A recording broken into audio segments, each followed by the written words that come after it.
Hoje é uma data muito especial. Hoje é a data do Yortzeit, do falecimento da Rebbetzin Chayamushka, da esposa do nosso Rebbe, também a filha do Rebbe anterior, do Rabbi Yosef Yitzchak. Então, é um momento de contar algumas histórias, algumas passagens da vida dela, com algumas mensagens que a gente pode levar para a nossa vida. A Rebbetzin era uma pessoa extremamente discreta, recatada, fechada, e fazia de tudo para não aparecer em público, para que ninguém soubesse quem ela era, ou não se expor, e escondendo muitas vezes a sua pessoa. Ficamos sabendo mais sobre ela após o seu falecimento. Depois que ela faleceu, o Rebbe fez questão de falar em público inúmeras vezes sobre ela, sobre a grandeza dela, sobre o nome dela. O Rebbe explicou os nomes dela, explicou o sobrenome dela, que também era do Rebbe, mas naquele momento o Rebbe explicou que Schneerson quer dizer o filho do Schneer, que é o Alter Rebbe, que é o primeiro Rebbe, que ela é descendente do primeiro Rebbe do Chabad, da mesma forma que o Rebbe também é descendente.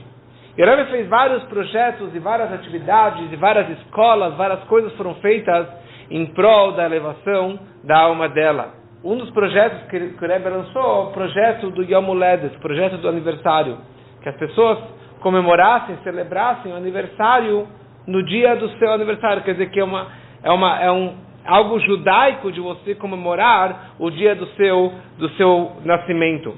Explicou a grandeza dela, que era totalmente desconhecido. Quando as pessoas chamavam ela de Rebbetzin, né, tem o Rebbe, tem a Rebbetzin, ela falava, não, Mrs. Schneerson. Não quero que me chame de Rebbetzin. É Mrs. Schneerson, senhora Schneerson. Então, como definir, obviamente, eu não conheci, não tive nenhum contato, mas um pouquinho que eu escutei, que eu li sobre ela, como definir a Rebbetzin Chayamushka? Ela era uma pessoa normal e simples. O que é uma pessoa normal e simples? O que é uma pessoa normal? Uma pessoa educada, uma pessoa inteligente, uma boa pessoa, uma pessoa interessante, carismática. Isso, sem sobressair, sem aparecer, sem realmente demonstrar coisas sobrenaturais. Tudo era para ela, era de uma forma simples e óbvia. E a vida dela era dessa forma. Algo que ela realmente era muito... durante a vida dos pais, quer dizer, do Rebbe anterior, ela tinha muito kibud avaim, extremamente muito respeito pelos pais, pelo pai, pela mãe, que aliás é bem a parashá dessa semana, os 10 mandamentos, a mitzvah de respeitar os pais, honrar os pais. Uma família de vizinhos que vinham visitá-la, tinham 2 crianças, e um tinha o nome Yosef Yitzchak, que era o nome do pai dela, do Rebbe anterior, e a menina chamava Nechama, que era o nome da mãe dela, da esposa do Rebbe anterior. Então, parte de respeito é pelos pais, e você não falar o nome dos seus pais, claramente, falar o nome dos seus pais. Então, ela criou um apelido para o menino, o nome dele virou o Sorrisinho, né, o Sorriso, alegre, sei lá, e a menina ela apelidou de Sorriso, e o menino chamou ele de Klungiker, o espertinho. Isso virou apelido pelo respeito que ela tinha pelos pais, de não chamar aquelas crianças com o nome dos seus pais.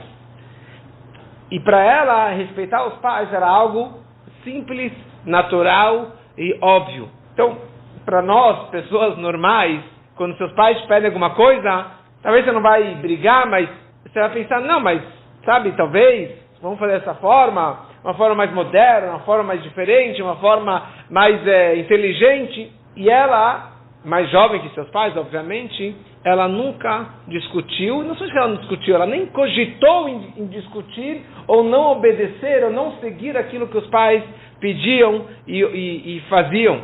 Então ela fazia tudo no automático. E tudo isso ela carregou para sua casa, e isso ela presenciou os seus pais, respeitando os seus avós.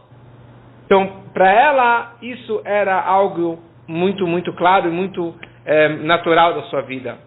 Então, tem uma história que descreve um pouquinho da forma que ela era super controlada e que a mente controlava suas emoções.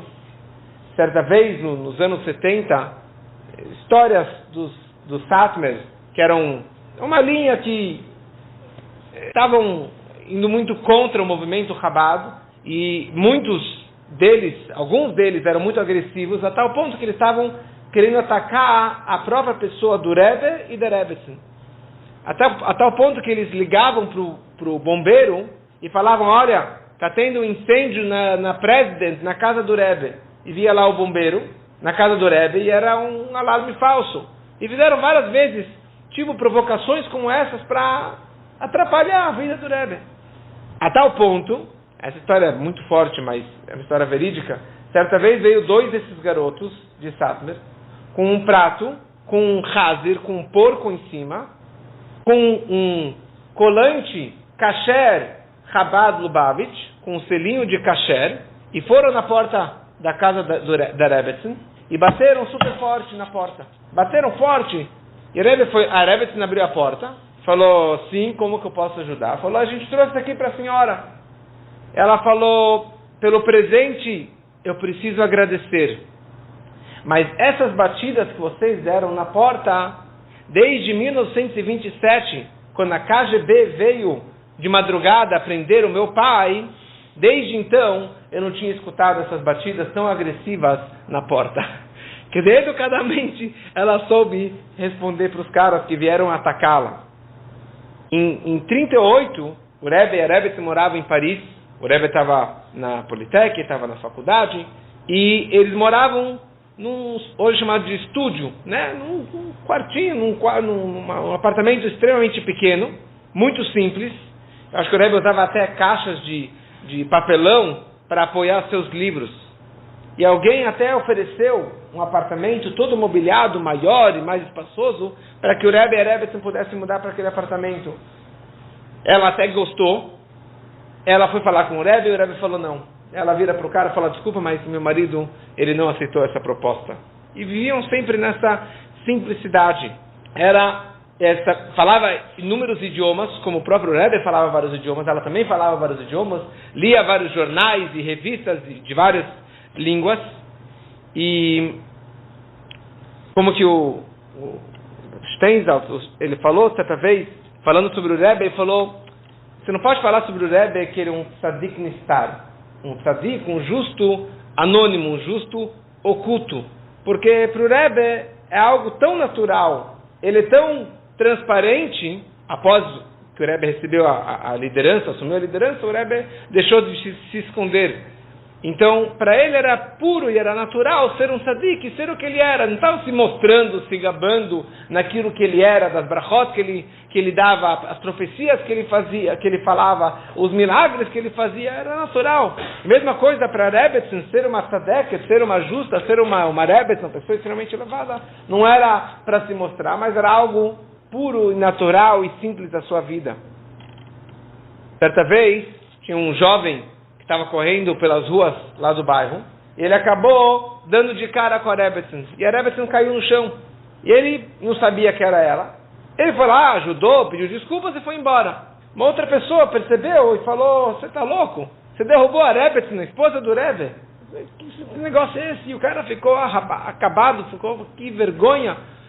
E ele escreveu uma carta para a Rebbetzin, pedindo perdão, que ele bateu, que ela caiu, se machucou, e pedindo desculpas. E Rebbetzin responde para ele e fala, você é um tolo. Na hora que eu caí no chão, eu fechei os meus olhos para não ver quem me derrubou no chão. Eu fechei os meus olhos para não envergonhar, ou para não ver quem foi a pessoa que me bateu. E você agora deu as caras, e você me falou que você que me empurrou para o chão. Isso tem a ver também um pouquinho com a Parashá dessa semana. No último versículo da Parashá, a Torá descreve a proibição de subir no altar com escada. O Mizbeach, o altar, precisava subir nele com uma rampa. Por que não podia andar de escada? Por que não podia subir de escada no altar? Asher lo tegaler batchalav, para que a tua nudez, que a nudez do Kohen, do sacerdote, que estivesse abrindo as pernas mais amplamente para subir o degrau, então talvez a sua nudez iria aparecer. Toda uma explicação sobre isso. Primeira coisa, eles usavam shorts por baixo da túnica. Então não tinha como aparecer a nudez. E os comentaristas do Rashi falam, Mechilta fala que na verdade qual a questão aqui? É um minhag bizayon. Você não pode fazer algo que possa chegar a envergonhar uma outra... A pedra você não pode fazer. Calma aí, a pedra não pensa, não sente e não está sendo envergonhada. E o sacerdote que está passando lá por cima também não está pensando em envergonhar a pedra. E não tem nada de vexame, nada de vergonha, de humilhação. Mas já que isso é um minhag bizayon, algo que possa causar um sentimento, um constrangimento, uma humilhação para a pedra, então fala a Torá, você não pode subir de degraus, de escadas, somente com rampa. Por Rashi, os comentaristas aprendem disso uma lógica. Se para a pedra a Torá fala que você deve se comportar dessa forma, quanto mais ao teu colega, uma outra pessoa que tem sentimentos, que tem emoções, que tem vexame, que pode ser humilhado, mesmo que você não quer humilhar aquela pessoa, e mesmo que aquela pessoa não está se sentindo humilhada e desprezada, se é um minhag bizayon, se é algo que possa indiretamente gerar algum desconforto para o próximo, você não pode fazer. E essa história me lembra essa questão. Quer dizer, ela caiu no chão, ela não pensou em si. Ela pensou, eu vou fechar meus olhos para não ver quem foi a pessoa que vai ser humilhada pelo fato que ela me empurrou no chão. Não é nossa forma de enxergar, mas é isso que a Torá nos ensina, e para ela isso era algo extremamente normal. Certa vez, o Rebbe, como de costume, estava chegando tarde em casa, e a Rebbe estava preocupada.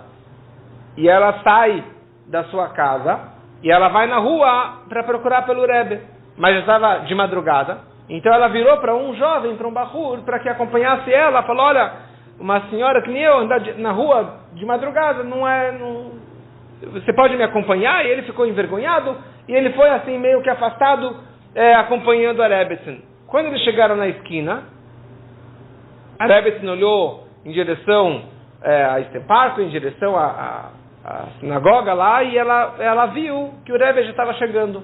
Quando o jovem percebeu que o Rebbe estava chegando, ele fugiu, falou, imagina, que eu estou me metendo aqui com a Rebbetzin? E ele fugiu. O Rebbe chegou e andou junto com a Rebbetzin até a casa. E ele ficou lá, o jovem ficou espiando de longe para ver o que iria acontecer. Imagina, você vê o Rebbe com a Rebbetzin andando na rua. E daí ele percebeu que o Rebbe estava lá na varanda da casa, olhando, procurando por alguém. E daí ele, era de madrugada, ele foi lá e falou, sim, Rebbe, está procurando por alguém? Falou, foi você quem ajudou a minha esposa para vir para casa? Falou, sim. Então eu estava te procurando para te agradecer porque você acompanhou a minha esposa. Para que a gente possa aprender um pouquinho dessas histórias do Rebbe, da Rebbetzin, de Tzadikim, e levar essas mensagens para a nossa vida, e que o mérito dela nos acompanhe e nos traga tantos e tantos méritos.